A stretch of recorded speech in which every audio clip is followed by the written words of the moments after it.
તો હજી તો આ શરૂઆત થઈ છે અને શિયાળાની શરૂઆત જ આટલી જોરદાર રહી છે કે એક પછી એક રેકોર્ડ તૂટી રહ્યા છે।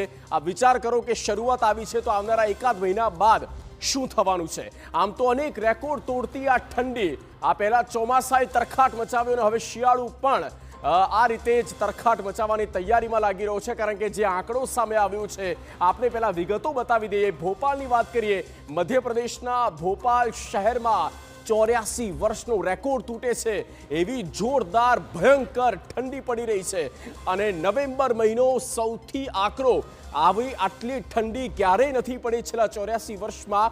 નવેમ્બર મહિનામાં તે ઠંડી આ વખતે છત્તીસગઢની વાત કરીએ તો મધ્યપ્રદેશના બાજુમાં છત્તીસગઢમાં પણ આ જ રીતે 57 વર્ષનો રેકોર્ડ તૂટ્યો છે। ઠંડી તેના ચરમસીમાએ પહોંચી છે, પરાકાષ્ઠાએ પહોંચી ગઈ છે। હિમાચલ પ્રદેશની વાત કરીએ તો -5.3 ડિગ્રી સેલ્સિયસ આ પારો પહોંચ્યો છે। આ વિચાર કરો, શૂન્યથી પણ નીચે તાપમાન ગયું। દિલ્હીમાં, દેશની રાજધાની દિલ્હી પણ અત્યારે ઠરી રહ્યું છે 9 ડિગ્રી સાથે। છેલ્લા 3 વર્ષનો સૌથી ઠંડો દિવસ આજનો રહ્યો છે। દિલ્હીમાં પણ ઠંડી તરખાટ મચાવી રહી છે અને દિલ્હીની સાથે સાથે અન્ય રાજ્યોની પણ વાત કરીએ તો મધ્યપ્રદેશમાં તો 6.4 ડિગ્રી સુધી ટેમ્પરેચર નીચે ઉતર્યું છે, તાપમાન ગગડ્યું છે।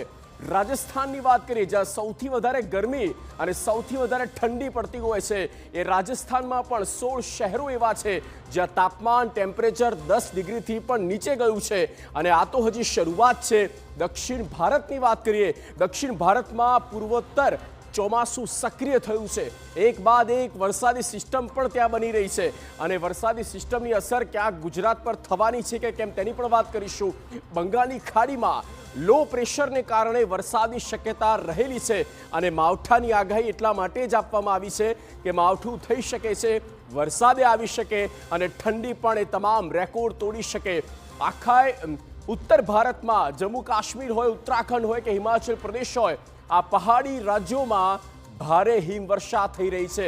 શીત લહેર નહીં પણ આ શીત કહેર શરૂઆતમાં જ આ પ્રકારના મંડરાણ થયા છે। જમ્મુ કાશ્મીરમાં આ પૃથ્વીના સ્વર્ગ એટલે કે જમ્મુ કાશ્મીરમાં અત્યારે સ્થિતિ ઠંડી તેના ચરમે પહોંચી છે અને હજી તો આ શરૂઆત છે।